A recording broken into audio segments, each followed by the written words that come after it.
Carrie. Welcome back to my channel. Today I'm going to do a weekly wrap-up. I did read 3 books this week. 1 was an audiobook and 2 were physical books. The first book that I finished was an audiobook, and it was Lost in Shangri-La, a true story of survival, adventure, and the most incredible rescue mission of World War II by Mitchell Zuckoff. And this was actually something I'd never heard of before. In May of 1945, 24 American servicemen and some WACs went on kind of a sightseeing tour in Pal New Guinea. They were kind of curious to see this area of the island that had been described as kind of a Shangri-La sort of paradise. It was kind of an untouched area, and unfortunately, when this doomed flight crashes, only 6 people survive the initial crash, and 3 of those people subsequently end up dying of their wounds. That leaves only 1 WAC and 2 other servicemen as the final survivors of this horrific incident. The geographic and the natural setting that they're in will provide a lot of obstacles for the survivors to overcome. And so that was kind of initially what the survivors had to deal with, not just their wounds, but also just basic survival in this very harsh environment that, from the sky may have appeared to be some sort of paradise, but when you're trying to survive is of course very harsh and unforgiving. This area was also inhabited by a lot of warring native tribesmen, and some of those tribesmen were also cannibalistic headhunters, and so the survivors are very unfamiliar with the natives and their customs, and so that was very interesting to read about, not just their survival, but also their interaction with the natives. And the author does provide some insight into the native customs. And unfortunately, towards the end of the book, you also get to hear about how, of course, this area has succumbed to kind of the Western sort of invasion of this area, and how bringing some of these tribes out of the Stone Age, so to speak, hasn't necessarily done a whole lot of good for this area. Very interesting to read about that part of the book. There were a few parts of this book that I was kind of disappointed in. I felt like the author didn't necessarily follow up with the survivors' wounds. I mean, the survivors had pretty severe, life-threatening injuries, and he goes into a lot of great detail about those injuries in the initial stages of the book, and then I feel like he kind of glosses over them and doesn't really kind of follow up on how they recover. It's just kind of like after the rescue mission is complete, they're okay. And I kind of wanted to know the follow-up on their recovery. Also, there was a portion of the book that dealt with the 1 WAC survivor, Maggie, that I was a little bit perplexed by. Being the only female of the group, of course, you do hear about her interaction with the males, and a lot of it was very convivial, very jovial. It felt like she had a real true camaraderie with the servicemen, and that was very, very heartening to read about.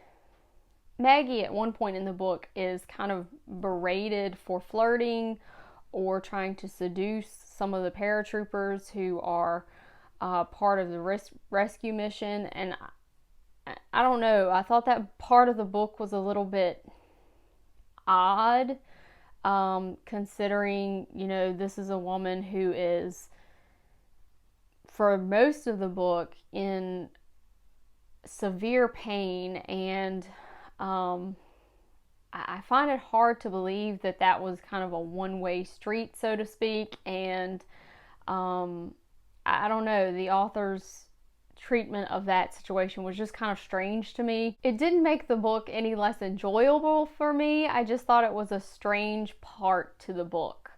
And maybe that is just based on the era and the accounts of the people involved and their treatment of her being the lone female in the group. I don't know, because I haven't read the primary source documents from this, and the survivor accounts, but very interesting story nonetheless. I was very entertained. I will link an NPR radio story and article in the description box if you're interested.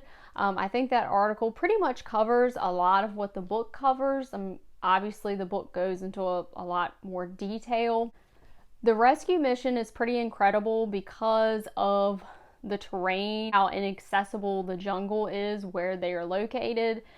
The rescue mission has to involve a glider, it has to involve paratroopers, and it even involves a drunk documentary filmmaker, which was one of the pretty entertaining portions of the book. So I really enjoyed this book. I would recommend it. Like I said, there were just a few parts of the book that either were left kind of unanswered for me or unfulfilled, or just kind of left me a little perplexed, but I did enjoy it. The second book that I read this week was Harrow Lake by Ellis, and this is a young adult thriller. Our main character, Lola Knox, she is the daughter of a very famous horror film director named Nolan Knox. The beginning of the book starts with Nolan being interviewed by a horror film magazine, and in that interview transcript we learned that Lola has been missing and that she disappeared about a year ago from Harrow Lake. And Harrow Lake is the setting of his most famous horror film, and it is actually the hometown of Lola's mother, and it's actually where Lola's mother was discovered. She was actually the star of his most famous film, Harrow Lake, and she also mysteriously disappeared. So we have all of these disappearances, and they're all connected to this place. I did enjoy kind of the creepy 1980s kind of Crystal Lake sort of vibe to it. There is a little bit of a paranormal vibe to this because in Harrow Lake there is kind of a local legend that is tied to these disappearances, so you do get a little bit of that. And part of this local legend deals with these underground tunnels. One part that I didn't enjoy of this book was the main character's dialogue. One word that she uses over and over again is the word optimal, and she capitalizes it. When she's deciding what she's going to say or what she's going to do, she talks about whether it's optimal or not, and that wasn't very optimal for me. I don't know, it just became kind of annoying, the main character, and I don't know if it's because, sometimes I do enjoy young adult books when they're done well, but sometimes young adult books, they're, I'm older, so, sometimes the main characters are a little bit annoying. There is a twist at the end. There are some questions in this that are left unanswered, and I did like how it ended, though. It was kind of a satisfying ending, and the dad character in this, he has some secrets. I will say that. He has some secrets. The daughter, she ends up in Harrow Lake because he is attacked. He is attacked in his apartment, and she has to go stay with her grandmother in Harrow Lake. And so while she's at Harrow Lake, there's kind of this creepy festival in honor of the horror movie, and so she's kind of uncovering some family secrets about her mom and about her dad, and so it's pretty interesting. I enjoyed it. It was a quick, easy read. It's not the best young adult, creepy thriller I've read, but it was good. It was solid. The last book that I read this week was absolutely phenomenal, and it was Mary's Monster, Love, Madness, and How Mary Shelley Created Frankenstein by Lita Judge. And this book is written in verse, and it is also illustrated. And I'm just going to show you some of the illustrations here.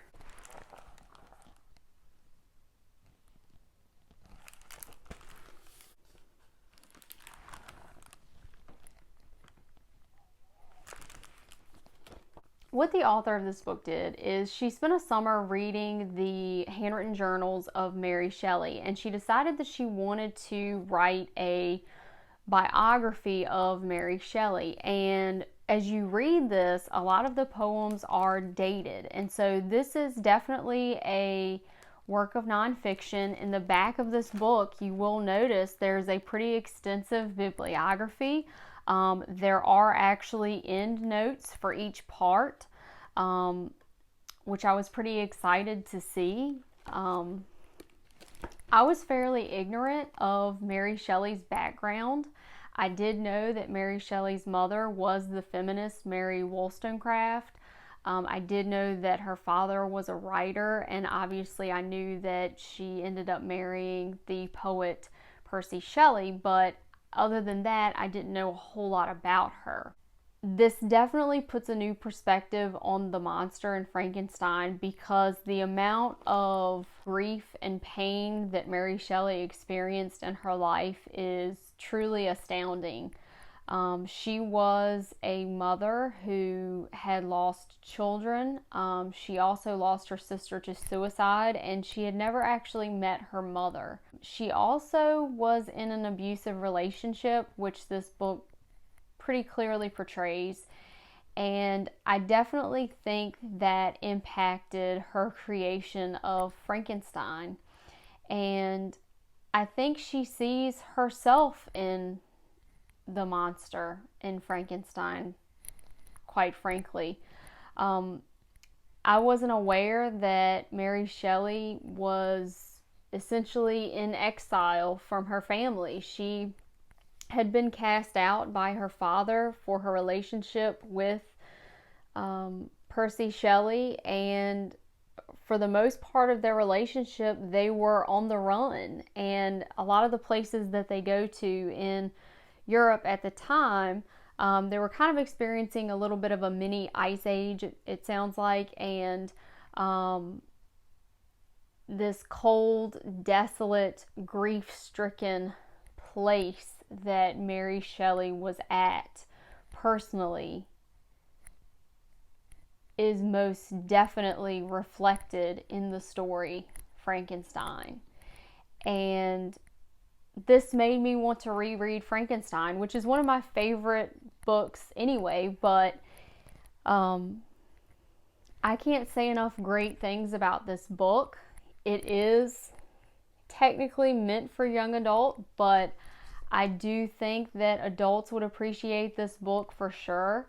And I will link an article in the description box from the New Yorker that talks a bit about Mary Shelley's life, and it goes into a little bit of speculation about maybe some of the things she intended with the monster in Frankenstein.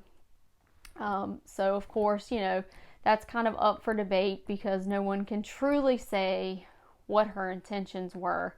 And I know that we've all heard the story that Frankenstein was created on a stormy night based on essentially the contest to create a ghost story. And that is technically true. That's when it started. But it takes her about 9 months to create Frankenstein, which the author of this book points out 9 months is significant. That's how long it takes a mother to carry a baby. And Mary Shelley kind of saw the monster and the story of Frankenstein as her baby. I definitely have a new respect for Mary Shelley, and she was definitely a revolutionary, way ahead of her time. And unfortunately, she had to experience so much turmoil and grief and suffering in her personal life, but maybe that was a source of inspiration for her greatest work. So I did win a book giveaway from Summer over at Cozy Reading with Quaker Cats, and I received that this week, and I've already started reading it.